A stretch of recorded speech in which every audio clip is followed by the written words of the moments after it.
So I'm delighted to welcome to the Friday Health Club Dr. Manoj Krishna, who is going to tell us all about HappierMe and how he got to create the HappierMe from being a former spine surgeon. Over to you, Manoj. Thank you so much for being with us today. Elaine, thank you so much. And it's such a pleasure to hear all your stories and meet all of you. So thank you again. So 1 minute about me. I used to be a spine surgeon for 30 years. I entered medicine to help reduce suffering in the world. And I had a wonderful, wonderful innings with patients coming in from all over the world. I left medicine for the same reason, to help reduce suffering too. And I started this project called HappierMe because I came across an idea and an understanding that could help reduce suffering at scale. And it was triggered by a bomb that went off in a children's hospital in the Middle East. I was driving home from work after 10 hours of surgery. These kids were screaming on the radio. And I really felt moved by that. And I felt we human beings need to do better. And we have the wisdom in the world to do better. What can we do to share this with the world? So I was a man without a plan. I left medicine and started working with children in schools. And it happened by accident. I was just talking to some teachers and a head said, "Hey, why don't you talk to these kids?" I said, "I don't know how to talk to kids." He said, "No, go on, give it a shot." And I made this most amazing discovery, which is that children, in fact, all human beings, have this inner light, this inner wisdom, inner intelligence, which is just waiting to be drawn out of them. In fact, the root word of education, educere, is to draw out, not to put in. So when I sit with kids and I say, okay, let's be friends. When you ask children, what's the answer to war? They'll tell you. You take a room full of adults and say, how can we end war? They say we can't. And you know what the kids say is to realize that we are all the same ice cream, just different flavors. Chocolate ice cream would never go to war with vanilla ice cream. So when I discovered that children had this innate wisdom, in fact, all of us do, then it became my mission to bring this to a wider audience and to the world. So we set up this project. It used to be called Human Wisdom First. We changed the name to HappierMe. We launched an app for adults in December and one for teenagers just 3 weeks ago. And our mission is to reduce suffering, to help people lead happier and more successful lives and make the world a better place for everyone. And the idea we have is really simple, which is that all the problems for which we have no easy answer begin in our thinking. For everything else, there's a technical solution. You want to send a man to Mars? Yeah, Elon Musk will do that in 20 years. You want to build a 10,000-mile railway? No problem. The Chinese will do that in a year. Want to find a cure for cancer? Yeah, there are millions of scientists working on that problem. But what's the answer to war? What's the answer to stress, anxiety, relationship conflict, addiction? Nobody has an answer. Why is that? So we think all these problems are different, you see. We think stress, anxiety, depression, relationship conflict, addiction, obesity, alcoholism, they're all different, but they're the same root. They begin in our thinking. So if we had a better understanding of ourselves and how our minds worked, we could prevent these problems and overcome them more easily. Now, we're in World Suicide Prevention Month at the moment. And I'm going to tell you some stats which are going to shock you because they shocked me. 22% of teenagers in the United States consider suicide every year. 1.6 million Americans attempt to take their own life, and 3.8 million plan to do so. Now, the Americans collect data. That's what they're good at. The rest of the world is probably the same, but we just don't have the same amount of data. So just imagine the suffering, you see. And nobody who thinks of suicide or attempts to take their own life ever thought it would one day be them. None of us think it could be us one day. None of us think it could happen to our loved ones, but it can, and it does. Because none of us know how we're going to respond to the storms of life when they arrive. See? So we can all prepare ourselves for these storms. And the answer lies in the same understanding, in understanding how to deal with challenges and how to prevent them. Okay, shall we talk about stress? Because that's the commonest and most prevalent problem. And how is our approach? I won't say it's unique or different. Nothing I'm going to say is new. It's as old as the hills, okay? Say you're in a traffic jam and we're all really stressed. Now, everybody in that traffic jam assumes it's the traffic jam that's causing your stress, all right? But if you slow the whole thing down, you realize there's a traffic jam is the trigger, and the reaction in our own mind is what's creating our own stress. But each person assumes that their way of reacting and feeling and believing is the only way that there is, right? Whenever we are stressed, we think there's no other way to behave or be. But not everyone in that traffic jam is stressed, and not to the same degree. Some people may not be stressed at all, and others are really stressed. The other thing you notice is that the people who get stressed by traffic jams always get stressed by the same trigger, all right? So it doesn't matter what that trigger is, but the same trigger will create that same reaction. So if we want to not be stressed, and I'll explain in a minute why it's so important, because it's shortening our lifespans, damaging our health, affecting our chromosomes, and all of that. Well, let me take a minute to do that first. So chronic stress is reducing the length of a part of our chromosome called the telomere. Just look it up. And scientists have found that when your telomere gets shorter, your lifespan reduces, and you become prone to a whole bunch of diseases, including cancer.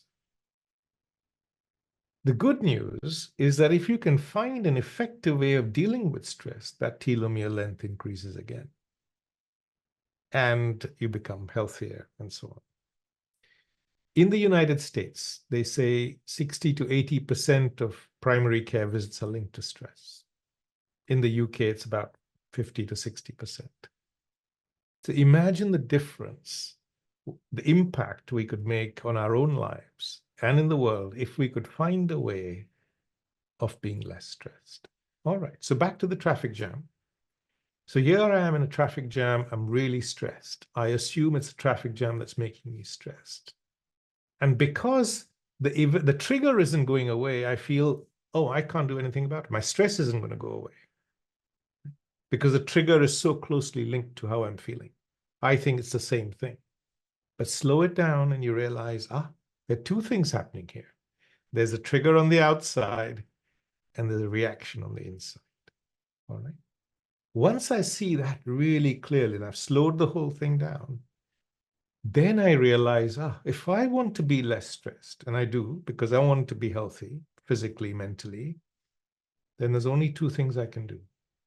I can either change the event on the outside, which in this case is the traffic jam, but it could be my relationship, could be my circumstances, the money I have or don't have, how my kids are, the state of the world, how my partner's loading the dishwasher. It could be anything, or how they're hanging the clothes up to dry, whether it's from the bottom end up or the top end up, doesn't matter. But my mind has assumed that the external trigger is causing my stress. So unless I can change the outside event, my stress is never going to go away. All right. It could be the boss at work, could be colleagues at work. Stress could come from me comparing myself with others. Oh, Elaine's in Portugal on the beach and I'm in North Yorkshire in this bloody rain. And poor me, and so on.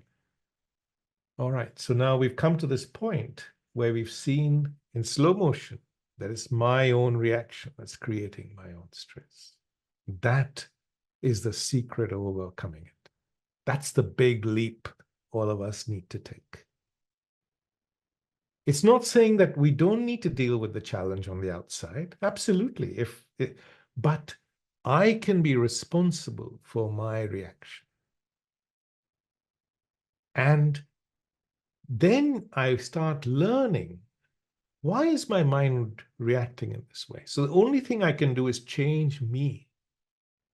And if I can work on myself, then I can change the automatic way my mind is reacting to its environment and creating this feeling of stress.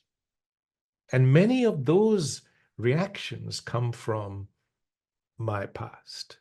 So if I've had a really tough life and I'm super stressed, then you need only the tiniest amount of external pressure for me to completely lose it. You've seen that, haven't you, where you have a tiny bump in a traffic jam and the guy gets out, and I saw that the other day, completely lose it, this old lady. And of course, it's nothing, I mean, it was nothing happened, but he had no control over his own reaction because he's probably already super stressed. So 80% of us, according to all the data, are moderately to severely stressed, but we hide it under all our smiles. And that's why there's so little love in the world. Because when I'm stressed, it's like a fire in my brain, right? So all my attention is focused on this fire. I have no space to think about Elaine and how she's feeling, or Jill and how she's feeling. And all I want is help to put this fire out. And if you can't help me put this fire out, then you're of no use to me. See? And I need to find the next person who can help me put this fire out. So what HappierMe is doing and what people need is help to put the fire out. So we offer breathing, meditation, tapping, journaling, nature meditations, nature walks, calm the nervous system down. And then we say, would you like to find out why the fire started in the first place? Because because you can't spend your whole life with a fire extinguisher in your hand. You've got to be able to stop the fires starting in the first place. And for that, we need to have a deeper understanding of our own mind. So it's very, very simple. So once we realize that it's my own mind that's creating my emotional distress. There's a trigger on the outside, but why is my mind reacting in that way? And then what we do is provide a toolkit for people to go deeper, to understand the root cause of everything, so they can then respond with a calm intelligence, right? And that calm intelligence could say, is it something I can change? No, I can't change this traffic jam. So I'm just going to have to accept it. So in that situation, acceptance dissolves stress. Actually, in a lot of situations, acceptance dissolves stress. Once I learn that in one situation, I have become intelligent now. I can apply it to everything else. So I accept the way you load the dishwasher, or the way you hang the clothes out to dry, or the way the kitchen is after you've cooked in it, or whatever it might be. Or I accept your opinions, your political beliefs, your religion, your skin color. Whatever I can't change, if I can accept, my stress dissolves. I accept my looks, the shape of my nose, how tall I am, how small I am, how muscular I am, who my parents are. Can I change my parents? No, I can't. Who my kids are, how much money I have. By the way, acceptance doesn't mean that we don't try to change something. Acceptance just means my mind is now really calm. And then it's much more capable of dealing with the challenge. See? Because when I'm stressed, I know two things. I can't think clearly. I make bad decisions. And my brain is operating only at 50% of capacity, right? So we're not saying other people aren't responsible or don't need to be dealt with or situations don't need to be challenged and so on. But my mind can be calm, relaxed, and deal with that much more effectively. All right, we've talked about acceptance, but there are almost 15 or 20 other things going on in our own mind that create our own stress, which we are not aware of. I'll give you one or two examples, and I'll tell you a couple of stories. So say Jill or Elaine posts pictures of her fabulous, or somebody else was saying, right? I'm going to post that picture of the pina colada on the beach and make everyone envious. Okay, so I've seen that pina colada on the beach. I said, bloody hell, she's just showing off deliberately to make me feel bad. Without knowing why, I start feeling envious, angry, less than her, think my life's no good. I hate everyone who drinks pina coladas or hate everyone who's on the beach and so on. And I get into a foul mood and then I take it out on everyone in my life. All right. The happier me approach is simple. It's being aware of what's happening. All these emotions are swirling in my mind. It's realizing there's a trigger and a reaction. It's taking ownership of the reaction, saying, what's going on in my mind to make me react in this way? What's going on? I'm curious. I don't have to be a rocket scientist to have a PhD in being human, right? We're all human. You don't need a PhD to look at the moon. Anybody who's got two eyes can look at the moon, or even one. So I'm just looking and I'm learning. What can I learn about myself? And I learned something amazing, which is my mind's comparing all the time, but I'm not aware of it, right? Now I ask myself, am I aware of that? No, I'm not. So what can I do? So now I become aware of it. I ask myself, is that serving me? And of course it's not serving me. So when I ask 10-year-old kids a question, how would your life change if you were in charge of your own life? And you only compared yourself with others when it served you. And this 10-year-old girl thought for a long time before she answered. And she said, I would be free.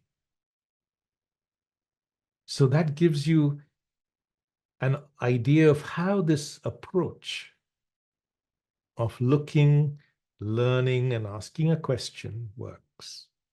Because now I've learned something about myself from looking at that pina colada picture on that phone. All right? And now I'm going to apply that learning to other areas of my life.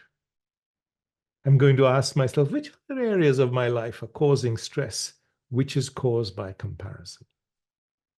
Oh, I'm doing more housework than Elaine is. We're married, and that's causing stress. Or my sister's doing this, and so on. It goes on and on. I called my brother 3 times, and he's only called once. So I realize in 100 ways, my mind is comparing. It's creating all this fracture in my relationships and causing all these. And I wake up and say, what is my mind doing to me without my own understanding or awareness?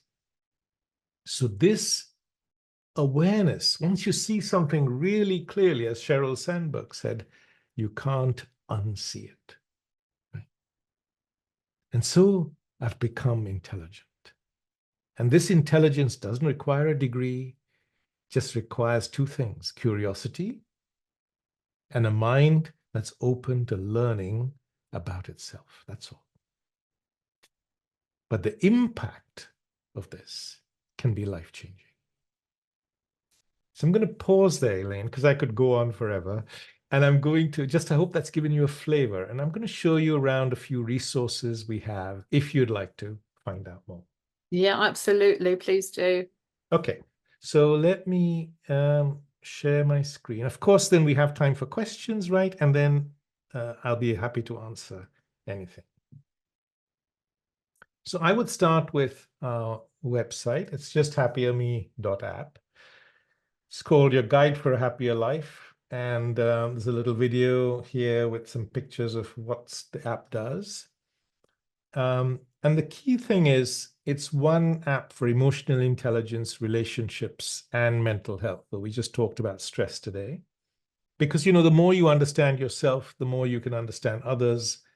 And the more you understand your own mind, the more emotionally intelligent you can become. So our key idea is it's not just a quick fix, as I've said, it's solutions for the long term. So we do help people feel better and then go deeper. So it's about three things: mental health, relationships, and work and leadership, because all our soft skills come from self-awareness. There's a little video telling you about the app, what it does. And there are three big areas where we can operate: work, education, healthcare. This is our new app for teenagers. I'm going to show you some testimonials. There's some coaches inside the app. And if you'd like to be a coach in the app, you can get in touch. We have training programs. But down here are the blogs. So I've been talking to you today from this blog here. It's called 10 Ways Understanding Your Mind Could Transform Your Life. And what does it mean to understand our mind? Oh yeah, one idea I forgot to mention is, just like our heart works in the same way, so does our mind. Right? And just as understanding and studying our heart could help us overcome so many problems, studying and understanding our mind can do the same. But it does one more thing. And that is, I realize deep down I'm the same human being as all of you.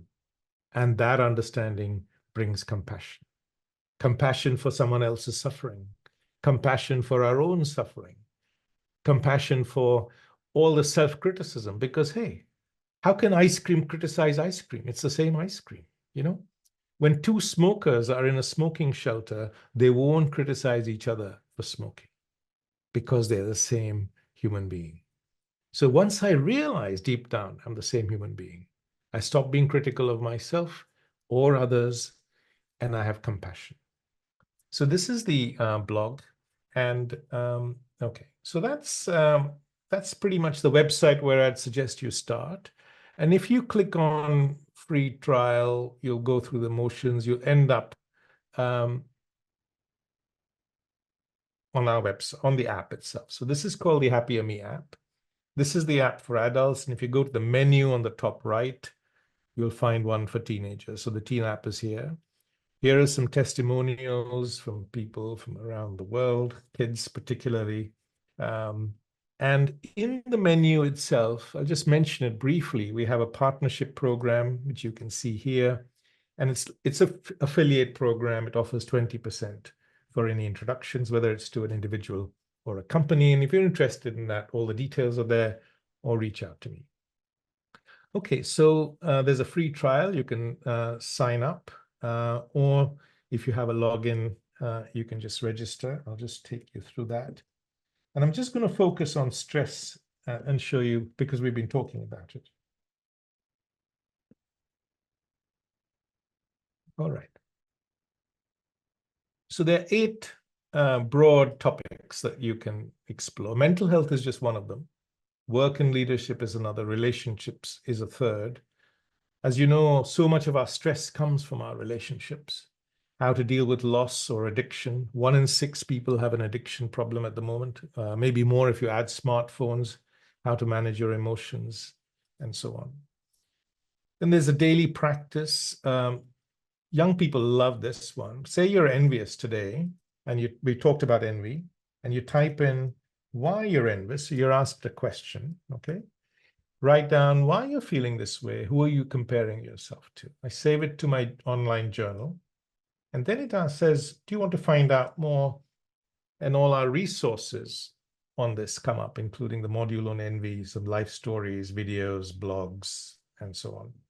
But then I can go back to my journal, which you'll find in the bottom here. And there's a question of the day. Today it's with friends. Are you able to share what you really feel, or do you like to play it safe? There's some guided questions, which it's like a coach in your pocket asking you questions. And my note from today is here, like I was envious and why, and then I can scroll back up and see how I'm feeling and how life has been going for me. And there are other things here. There's a video of the day, a breathing exercise, a question, and so on, a quotation. I can track my progress.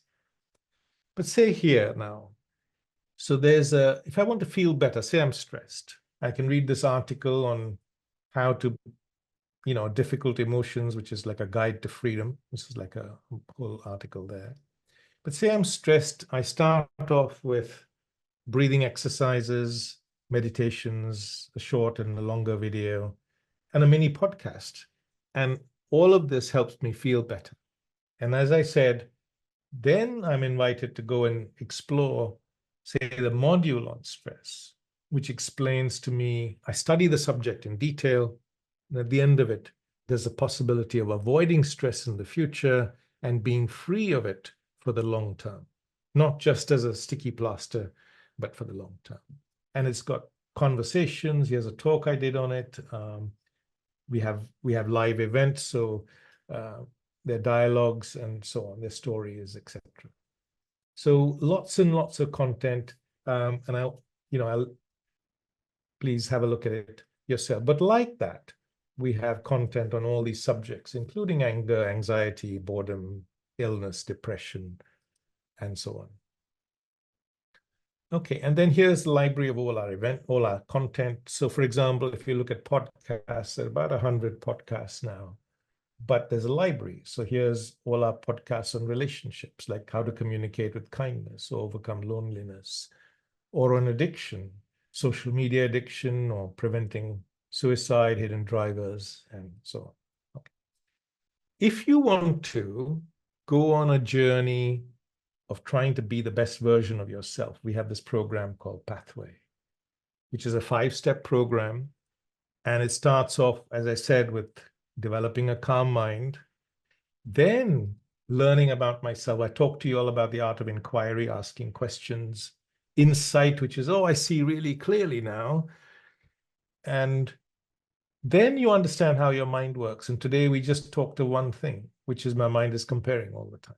But there are many other ways our minds work in similar ways. And if we have a moment, I'll tell you a story about conditioning. Conditioning is just how our past influences shape our opinions and behavior and beliefs. There are detailed modules on depression, for example, written with experts. Do you know 70% of people never seek help for their depression, mostly women, because they don't have access to it, resources. The other day, a man told me that he now understood his wife wasn't responsible for his anger. His anger came from his own conditioning and unmet expectations. And then you can take this understanding now, call it intelligence, to every aspect of your life. How to have happy relationships, deal with stress, which we've talked about, or communicate with care, or deal with criticism, fall in love, find love. Finding someone to love is one thing. Hanging on to them, as you know, is a totally different ballgame. How to get over your habits, deal with bullying. 40% of teenagers at the moment say they feel bullied. There's modules on leadership, money, kindness, and so on. And then at the bottom here, there are these beautiful exercises put together with collaboration with the head teacher who's on our team, Dominic. And he said, Manoj, you need something that 6-year-olds will understand. And, I'd love some of your kids to try these. But there are small exercises. For example, noticing your thoughts is a 9-day challenge. On day 7, you learn that our thought patterns repeat themselves. Or on day 6, our mind judges all the time. Or how our thoughts trigger action. Like before you know it, reaching for a bottle of wine, you don't even know why, and there's some thought in the background. So the more we learn about our own mind, the more intelligent we can be, and the happier we can be. And our passion is to help make the world a better place. So we have a section here on how we can apply this intelligence this inner intelligence, or call it wisdom, it doesn't matter what you call it, to deal with problems that we don't have answers for: climate change, racism, tackling health problems, ending conflict, ending war. We have an answer here that could end war. So I'm going to pause there, and yeah, I could keep going on, but let's pause there and open it up for some questions. Thank you, Elaine, for this. That was incredible.